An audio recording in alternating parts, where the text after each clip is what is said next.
የአርጀንቲናን ጉዳይ እናስቀድምና የአርጀንቲና ብሔራዊ ቡድን በቀጣይ ለሚያደርጉት የዓለም ዋንጫ ማጣሪያ ጨዋታ ስብስባቸውን በዛሬው ዕለት በይፋ ሰውቀዋል። የ2022 የካታር ዓለም ዋንጫ አሸናፊ የሆኑት አርጀንቲናዎች ስብስባቸውን ሲያሳውቁ ግን ምታተኛ ልጃቸው ሊዮኔል አንድሬስ ሜሲ በስብስብ ውስጥ ሳይካተት ቀርቷል። ጊዜውን በኤምኤልኤሱ ክለብ በኢንተር ሚያሚ እያሳለፈ የሚገኘው ሊዮኔል ሜሲ ከስብስብ ውጭ የሆነበት ምክንያት ግን ምቾት ባለመሰማቱ ነው ተብሏል። ሜሲ ትላንት ወደ ዛሬ ሲል ለክለቡ አስቆጥሮ በሙያው 854ኛ ግቡ ላይ መድረስ መቻሉም ይታወቃል። ከሜሲ ያለመኖር በተጨማሪ ግን የማንቸስተር ዩናይትድ ተጫዋች አሌሃንድሮ ጋርናቾ ደግሞ ጥሪ ሳይደርሰው የቀረ ተጫዋች ሆኖ ተገኝቷል። የአርጀንቲና ብሔራዊ ቡድን ግን በዓለም ዋንጫ ማጣሪያው በማርች 22 ወይም ቅዳሜ ዩራጓይን ሲገጥሙ በማርች 26 ደግሞ ቀጣይ ሳምንት በዕለተ ረቡዕ ደግሞ ከብራዚል ብሔራዊ ቡድን ጋር የሚያደርጉት ጨዋታ ይጠበቃል። አርጀንቲና በኮንሜቦል የደረጃ ሰንጠረዥም በአንደኝነት ተቀምጣ የምትመራ ሀገር ናት። ለካታላኑ ክለብ ጥሩ ያልሆነ ዜና ተሰምቷል። ባርሴሎናዎች ተከላካያቸው ኢኒጎ ማርቲኔዝ ያስተናገደውን የጡንቻ ጉዳት ተከትሎ እስከ ማርች ወር መጨረሻ ድረስ ከሜዳ እንደሚርቅ ክለቡ ባርሴሎና ራሱ አረጋግጧል። በዚህም ተጫዋቹ ከ2 እስከ 3 ሳምንት ያህል ከሜዳ ይርቃል ተብሎ ይጠበቃል ተብሏል። ኢኒጎ ማርቲኔዝ ያስተናገደውን ጉዳት ተከትሎም ከሉዊስ ዴላ ፉዌንቴ የስፔን ብሔራዊ ቡድን ስብስብ ውጭም ሆኖ ተገኝቷል። የኢኒጎ ማርቲኔዝን ጉዳት ተከትሎ የበርንማውዙ ተከላካይ ዲያን ሃውሰን ለመጀመሪያ ጊዜ በላራሆቹ ጥሪ ተደርጎለታል። ዘንድሮ በሃንሲ ፍሊክ ስር በእጅጉ ነው የደመቀው የ33 ዓመቱ ተከላካይ ጨዋች ኢኒጎ ማርቲኔዝ ግን ከሰሞኑ ደግሞ በካታላኑ ክለብ ያለውን ውል ለተጨማሪ 1 ዓመት ማደሱ ይታወቃል። አሁን የማርቲኔዝ ጉዳት ግን ለቡልጋሪያዎቹ መጥፎ ዜና ይሆንባቸዋል። ሃንሲ ፍሊክ ቡድን ግን ሌላም የጉዳት ዜና የተሰማ ሲሆን ትላንት በአትሌቲኮ ደ ማድሪድ ጨዋታ ጉዳት ያስተናግደው ማርክ ካሳዶም ያስተናገደውን የጉልበት ጉዳት ተከትሎ ካሳዶ ደግሞ ለ2 ወራት አካባቢ ወይም ከቀሪ ውድድር ዓመት ውጪ ሊሆን እንደሚችል እየተዘገበ ይገኛል። ከካታላኑ ክለብ ሳንወጣ ግን ባርሴሎናዎች ከዚህ ቀደም በላሊጋው ከኦሳሱና ጋር ሊያርጉት የነበረው ጨዋታ ለሌላ ጊዜ መተላለፉ ይታወቃል። በዚህም የካታላኑ ክለብ አንድ ቀሪ ጨዋታ በእጃቸው እንዳላቸው የሚታወቅ ጉዳይ ነው። ባርሳ ከኦሳሱና የሚያደርጉት ጨዋታ በማርች 27 በዕለተ ሐሙስ እንደሚደረግ ተረጋግጧል። 8 ሰዓት ላይ እንደሚደረግ ግን እስካሁን የተረጋገጠ ጉዳይ አይደለም። ይህ አዲስ የወጣው ግን ቀን ግን ሁለቱንም ክለቦች ያላስደሰተ ሆኖ ነው የተገኘው። ባርሳ ይግባኝ ያስገቡ ሲሆን ኦሳሱናም ይግባኝ እንደሚያስገቡ ነው የተገለጸ የሚገኘው። ባርሳን ያላስደሰተበት ምክንያት ባርሳዎች በዚህ ቀን ከተጫወቱ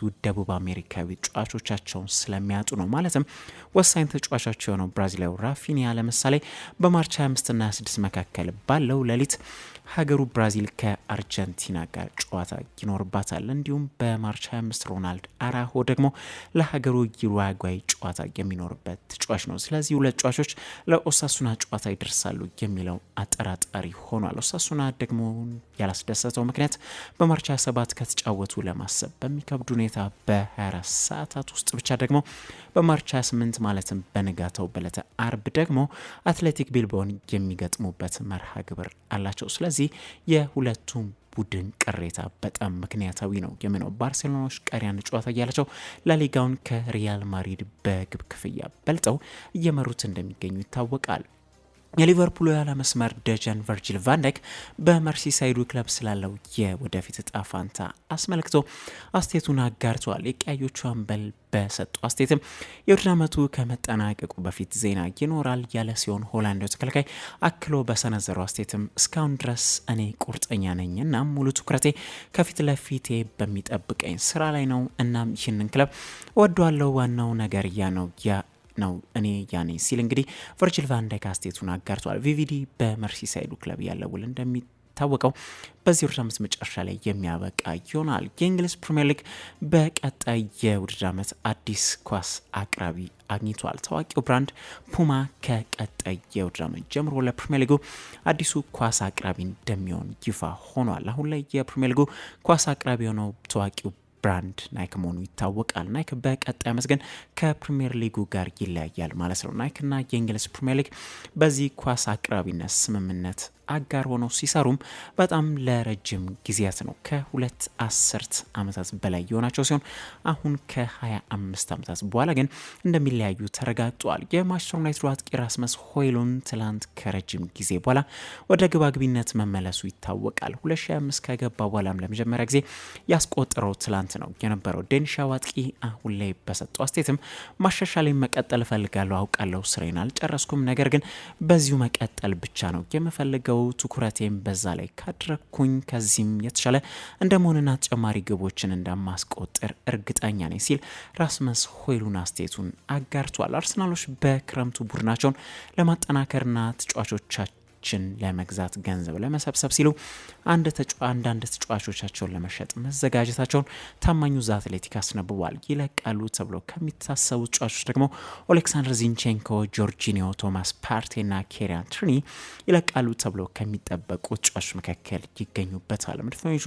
ሁነኛ አጥቂ የሚያስፈልጋቸው ክለብ መሆናቸው በስፋት ይታወቃል። ባለፈው ክረምትም ሆነ በጥር የዙር መስኮትም 9 ቁጥር አለማስፈረማቸው ደግሞ ዋጋ እንዲከፍሉ አድርጓቸዋል። የሚኬል አርቴታ ቡድን ስማቸው ደግሞ በዚህ ቦታ ላይ ከቪክቶር ጊዮኬሬስና ቤንጃሚን ሼሽኮ ጋር ሲያያዝ የሚታወቅ ጉዳይ ነው። በዚህ ክረምት አርሰናሎች አጥቂ ካላስፈረሙም ደጋፊዎች ግልብጥ ሊሉባቸውም የሚችሉ በመሆኑ በክረምቱ 9 ቁጥር አጥቂ ማስፈረም የሚታለፍ አይነት አይደለም። መድፈኞቹ ከኢንተርናሽናል ብሬክ መልስ በሌላ ለንደን ደርቢ ፉላምን የሚገጥሙ ይሆናል።